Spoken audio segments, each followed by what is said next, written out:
Speaker পদত্যাগ করতে পারেন, সেই পদত্যাগটা করতে হবে যদি কিনা কোনো পার্লামেন্ট থাকে। এখানে যখন পার্লামেন্টটা ডিসলভ হয়ে গেছে তখন সংবিধানের ৭৪(২) অনুচ্ছেদ মতে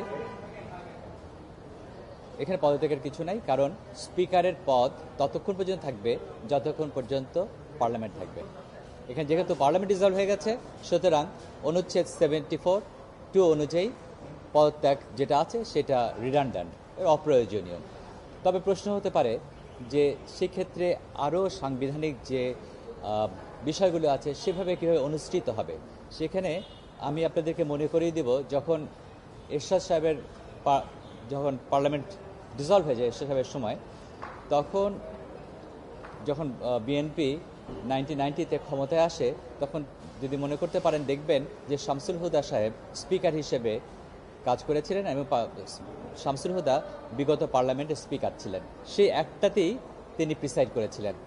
সুতরাং তিনি যদি পার্লামেন্ট ডিসলভ হয়ে যাওয়ার পরও তিনি যে স্পিকার যিনি আছেন তার পদ থাকছে না, কিন্তু এবং তিনি যদি পদত্যাগ করে থাকে, পদত্যাগের প্রশ্ন নেই, কারণ তার আগেই তার পদ চলে গেছে, কিন্তু তিনি আইনের ফিকশন অনুযায়ী তিনি কন্টিনিউ করবেন এবং পরবর্তী পার্লামেন্ট যখন হবে সেই পার্লামেন্টের প্রথম সেশন তিনি প্রিসাইড করবেন। আর একটা সমস্যা, সাংবিধানিক একটা সমস্যার প্রশ্ন আসতে পারে। আর্টিকেল 54 অফ দ্য কনস্টিটিউশন বলে দেওয়া আছে, যদি রাষ্ট্রপতি যদি না থাকেন, যে কোনো কারণে না থাকেন, তবে ক্ষমতার স্পিকারের কাছে চলে যায়। এবং অনেকে অনেক রকম ইন্টারপ্রিটেশন দেয়, কিন্তু কোনো ইন্টারপ্রিটেশন হবে না, কারণ ইন্টারপ্রিটেশন সবসময় আসবে কোনো স্ট্যাটিউট থেকে, পার্লামেন্ট কর্তৃক যে আইনগুলো হয় তার বেসিসে, অথবা কনস্টিটিউশনের ভিতর থেকেই ইন্টারপ্রিটেশন বা ব্যাখ্যাগুলো আসবে। অনেকে বলতে পারেন এটা অন্য কারোর কাছে যাবে, ফর এক্সাম্পল ডেপুটি স্পিকার কাছে যাবে, কি মাননীয় প্রধান বিচারপতির কাছে যাবে। এখানে আলোচনা এসেছে যে মাননীয় প্রধান বিচারপতির কাছে যাবে, কিন্তু কনস্টিটিউশন এরকম কোনো কিছু বলা নাই। 54-এ বলা আছে যদি রাষ্ট্রপতির যদি না থাকেন তবে সেই ক্ষেত্রে রাষ্ট্রপতির দায়িত্ব পালন করবেন স্পিকার, এবং যদি স্পিকার না থাকেন সেই ক্ষেত্রে ডেপুটি স্পিকার। কিন্তু আমাদের সংবিধান যেভাবে 3টা পিলারকে আলাদা করা হয়েছে, লেজিসলেশন এবং পার্লামেন্টকে, জুডিশিয়ারিকে এবং আইন বিভাগকে, এক্সিকিউটিভ, পার্লামেন্ট মানে আইন প্রণয়ন যারা করেন, এবং জুডিশিয়ারিকে যেভাবে ভাগ করা হয়েছে, সেপারেশন জুডিশিয়ারি, তাতে করে চিফ জাস্টিসের রাষ্ট্রীয় ক্ষমতা নেওয়ার কোনো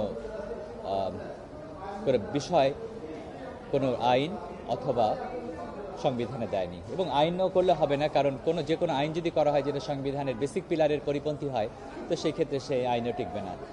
সুতরাং স্পিকারের যে দায়িত্বটা আছে সেই দায়িত্ব তাকে করে দিতে হবে। আমি মনে করি যদি এরকম যদি সিচুয়েশন হয়, যদি প্রেসিডেন্ট না থাকেন, তখন কি হবে? তখন নিয়ম অনুযায়ী স্পিকারের কাছে যাবে। তবে সেখানে সমস্যা হতে পারে যে স্পিকার তো বলবেন যে পার্লামেন্ট ভেঙে যাওয়ার পর স্পিকার নেই 74(2)-তে, অথবা তিনি পদত্যাগ করেছেন, সেই ক্ষেত্রে বাই ফিকশন অফ ল তিনি কাজ চালিয়ে যাবেন। এটা যদি গৃহীত হয়েও থাকে যে তার পদত্যাগপত্র যদি গৃহীত হওয়ার প্রশ্নটা কোথায় আসছে? দুটা কাজের মধ্যে কোনটা কাজ, যে কাজটা আগে হবে? যদি পার্লামেন্ট না থাকে সেই কাজটা আগে হয়েছে, নাকি তিনি পদত্যাগটা আগে করেছেন না পরে করেছেন, সেটা বিচার্য। তো তিনি যদি পার্লামেন্ট মেম্বার না থাকে, যেখানে কনস্টিটিউশন বলে দিচ্ছে তার স্পিকার পদ থাকবে না, তো সেখানে তড়িঘড়ি করে আবার তাকে বাতিল করার প্রয়োজনীয়তা কি?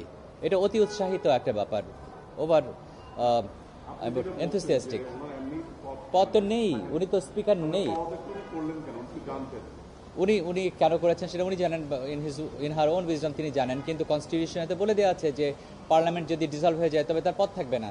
সুতরাং যেটা করেছেন, তিনি পদত্যাগ করেছেন, এটা অপ্রয়োজনীয়, অকারণে করেছেন, বা যার কোনো কার্যকারিতাই নেই, তার কার্যকারিতা আগেই শেষ হয়ে গেছে।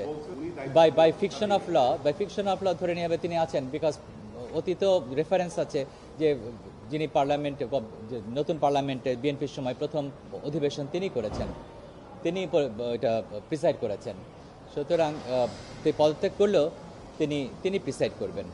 আর এখানে যদি গেজেট আকারেও যদি আসে তার পদত্যাগপত্র গৃহীত হয়, তখন এটা তো আমি মনে করি রিডান্ডেন্ট, কারণ রিজলভ হয়ে যাওয়ার পর আর পরবর্তী আর এটাকে বাতিল বা পদ শূন্য করার তো কোনো কারণ নেই, ধরে নেওয়া হবে। কিন্তু নেই, এখন তো পার্লামেন্টই নেই, সেশন হচ্ছে না, তার কাজ কোনো কিছু নেই। কিন্তু যখন পার্লামেন্ট একটা হবে, যে যারাই সরকারে আসুক না কেন, তো সেই পার্লামেন্টে তিনি প্রথমটা করবেন, তারপর স্পিকার হবেন, speaker will take over in the new session.